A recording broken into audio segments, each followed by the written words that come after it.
ঠিক আছে আজকে দুটা টাকায় খালি খাই গোটা খাতি তাহলে আসি গো এখন কি করাস মাদ্রাসা মাদ্রাসা কি বাসা নাই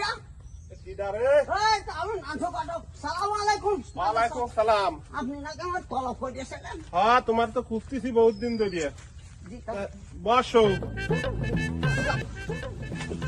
সমন্দর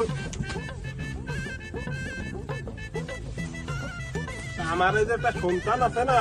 তেরাকালি তেরাকালি তো একটা বিয়ে সাথে দিতে হবে কোন সারা করে সন্তান ঘটক সাপ ওই যে তালুকদারের যে মেয়েটা আছে সুন্দরী তো হ্যাঁ ভারী সুন্দর ওই সুন্দরী মেয়েটাই আমার লাগবে তাই তুমি তালুকদারের সাথে কথা কইয়ে তালুকদারে আমাদের নইছো তালুকদার ওই তালুকদারে নই আইছো পান টান খাওয়াবেন না পল্টু দুটি মান নই দি